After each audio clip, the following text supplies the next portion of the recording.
everybody. I'm Patty Jackson. I'm your auntie of pop culture. It's not cute, not knowing. Welcome to the weekend edition. This is where we fancy it up, but we got some great news, and we're going to start off with Christmas movies. It's not too early to do that. We've got an exciting project from Netflix that I want to tell you about. Get ready, everybody, for Jingle, Jangle, A Christmas Journey. It's a David E. Talbert movie produced by John Legend.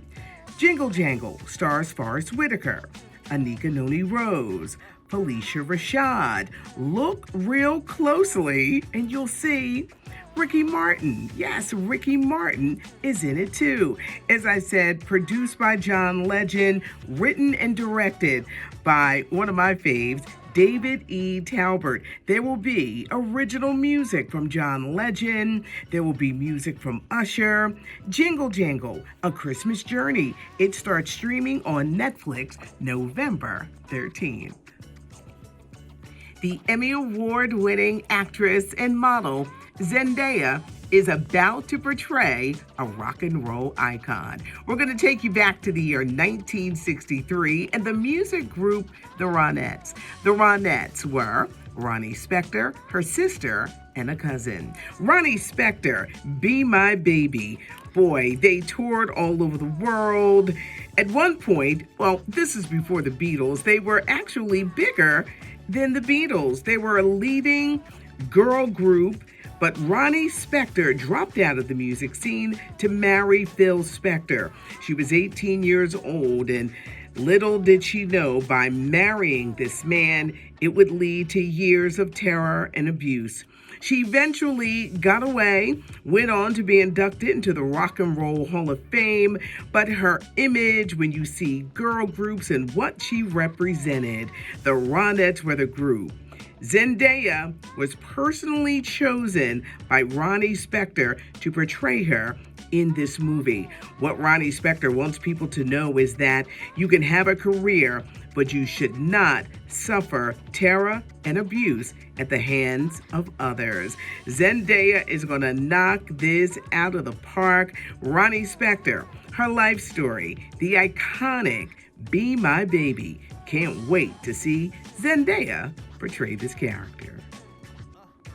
In other Zendaya news, she's going to be back, y'all, for Spiderman 3, which probably won't hit theaters until late next year. You got Tom Holland, he's returning. You got Marissa Tomei, she's returning. And guess who else is returning? Well, for this installment of Spider-Man, Oscar winner Jamie Foxx. Years ago, he was in a previous Spider-Man movie where he played the character Electro. Well, Electro is coming back as one of the new villains in the new Spider-Man, coming in theaters late 2021. The life story of Dwayne "The Rock" Johnson is coming to NBC. Let me explain.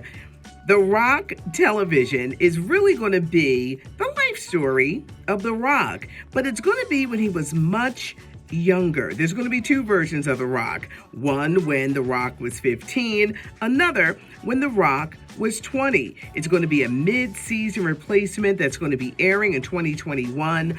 But when you think of The Rock, his life story is amazing. How do you go from being a pro wrestler to being the top man in Hollywood, which is what The Rock is? There has been a lot of talk about Oscar winner Regina King, her first feature film debut, One Night in Miami. We're finally going to get a chance to see it because it's coming to movie theaters on Christmas and then on Amazon Prime on January 15th. Before they were icons, they were friends. We're talking about Cassius Clay before he became Muhammad Ali, Jim Brown, Sam Cooke, and Malcolm X. The year 1964, all of them gathered together. It was the night that Cassius Clay, Muhammad Ali, beat Sonny Liston. It was a huge night, a huge sports upset. But because of segregation, Cassius Clay couldn't go to the big hotel, so he had to go to like one of the nicer hotels in the hood.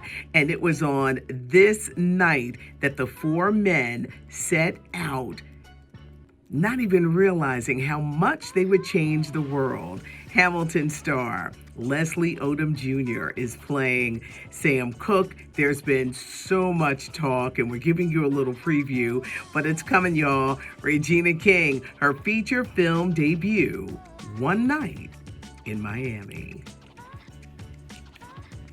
Chadwick Boseman's final performance. We're going to get a chance to see it.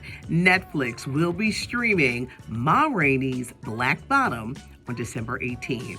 Ma Rainey's Black Bottom stars Viola Davis as well as Chadwick Boseman.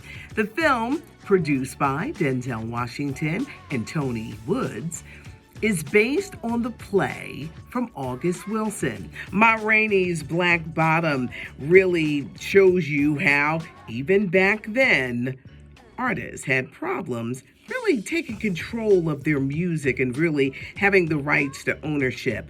As you can tell from these scenes, it looks amazing. And this is the final performance of Chadwick Boseman before he died.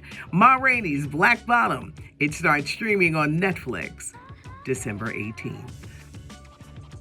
The long-awaited autobiography of Lenny Kravitz is out. Let Love Rule is a book that he wrote with noted biographer David Ritz. What's amazing about this book, Let Love Rule, it focuses on Lenny Kravitz's life before the fame. We're talking about the first 25 years of his life.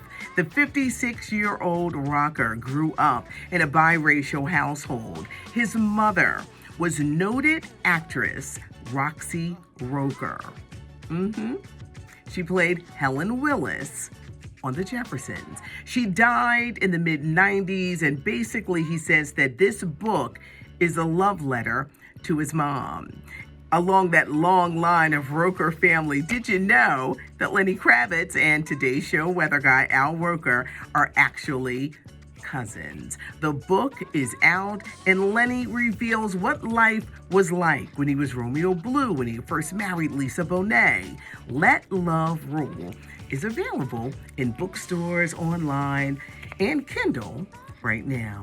I'm Patty Jackson. This is our weekend edition, and we certainly hope that you enjoy it. LaShawna Simon is the whiz who puts everything together. See, with the weekend version, it's a little more fancier than what we do during the week, but if it's entertainment, if it's pop culture, we want you to know about it. If you like the channel, hit the subscribe button, hit the like button, and leave a comment. You'll know that I saw it if I give you a heart. Thanks so much for joining us. This is the Weekend Edition. I'm Patty Jackson. I'm your auntie of pop culture.